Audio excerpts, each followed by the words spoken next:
Hello friends, आप सभी का स्वागत है रागलोधी में। इस सेशन में देखेंगे अनुसूचित जाति और अनुसूचित जनजाति में अंतर, difference between ST and ST category. अब आप बोलेंगे ये कैटेगरी हैं क्या, तो हम ओवरऑल देखते हैं कि कई प्रकार की जातियां होती हैं और इनमें से कुछ जातियां आर्थिक, सामाजिक, सांस्कृतिक रूप से पिछड़ी हुई होती हैं। तो इन जातियों को एक व्यवस्थित रूप प्रदान करने के लिए कई प्रकार की कैटेगरियां बनाई जाती हैं। ठीक है। और ये राज्य द्वारा डिसाइड किया जाता है कि किस उनके राज्य की किस जाति को किस कैटेगरी में रखना है।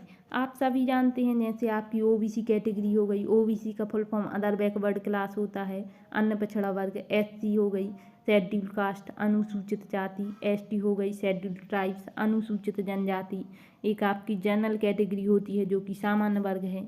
अब बिहार राज्य है, जैसे वहाँ पर ओबीसी कैटेगरी को दो भागों में विभक्त किया गया है, एक तो BC1 और एक BC2। तो ये राज्य डिसाइड करता है कि किस जाति को किस कैटेगरी में रखना है। यहाँ पर हम सिर्फ SC और ST कैटेगरी में अंतर देखेंगे। तो चलिए शुरू करते हैं। पहला अंतर है अनुसूचित जातियाँ भारतीय समाज के हिंदू धर्म से संबंधित जातियाँ होती हैं। इसका मतलब क्या है, जो भारतीय समाज के हिंदू धर्म से संबंधित जितनी भी जातियाँ होंगी वह अनुसूचित जातियाँ कहलाएंगी। ठीक। अनुसूचित जनजातियाँ जो हैं वह देश की मूल निवासी आदिवासी आबादी से संबंधित होती हैं। दूसरा अंतर है अनुसूचित जाति SC शब्द का जो प्रयोग है वह 1935 में गवर्नर इंडिया एक्ट के तहत किया गया है।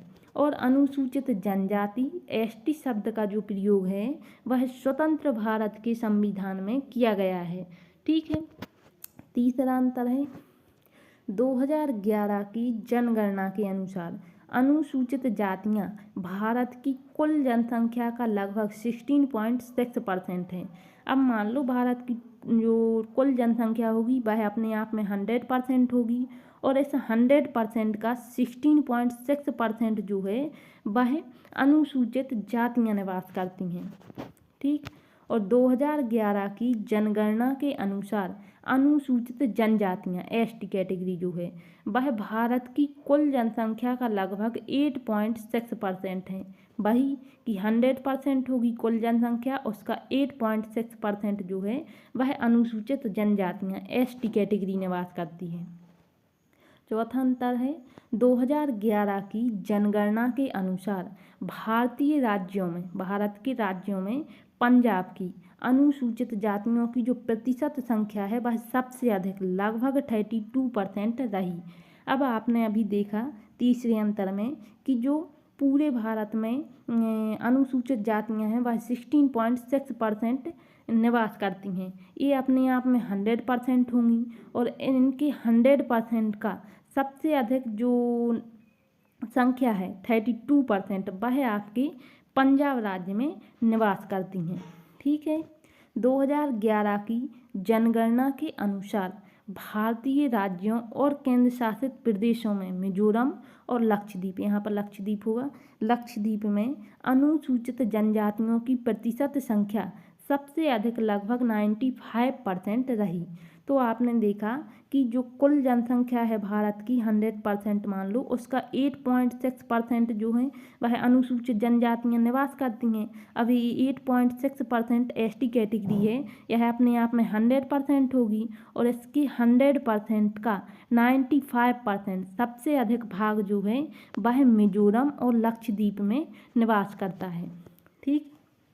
पांचवा अंतर है भारतीय संविधान के अनुच्छेद 341 में अनुसूचित जातियों का प्रावधान मिलता है। इसमें परिभाषित किया गया है कि किसी भी राज्य या केंद्र शासित प्रदेश के संबंध में अनुसूचित जाति कौन सी होगी। इसमें बताया गया है इस एक्ट तहत, अनुच्छेद के तहत, कि राज्य में और केंद्र शासित प्रदेशों में किस जाति को अनुसूचित जाति बोला जाएगा। ठीक। जबकि भारतीय संविधान के अनुच्छेद 342 में अनुसूचित जनजातियों का प्रावधान है। इसमें परिभाषित किया गया है कि किसी भी राज्य या केंद्र शासित प्रदेश के संबंध में अनुसूचित जनजाति कौन सी होगी।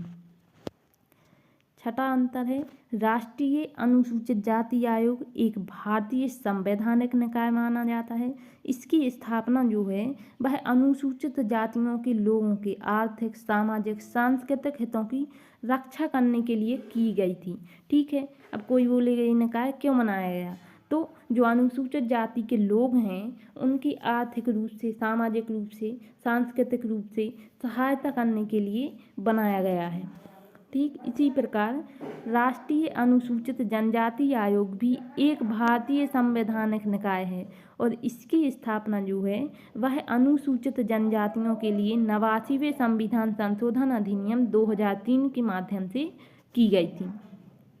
सातवां अंतर, वर्तमान में राष्ट्रीय अनुसूचित जाति आयोग के अध्यक्ष जो हैं वह किशोर मकवाना हैं और वर्तमान में भारत के राष्ट्रीय अनुसूचित जनजाति आयोग के अध्यक्ष हर्ष चौहान हैं। आठवां अंतर है all India ST caste list में किन किन जातियों को रखा गया है। उन जातियां हैं यहाँ पर जैसे बनतार, ये एसटी कैटेगरी की जातियां हैं। बनतार, बोरी, भोक्ता, भुइया, चौपाल, चमार या मोची, दबगर, धोबी, डोम धनगढ़, दुसाध, धारी, धारही, घासी, हलालखोर, हरी, मेहतर, भंगी, कंजर, कुररियार, लालवेगी, मुसहर, नट, पानस्वासी, पासी, आंगे, रजवार और तुरी।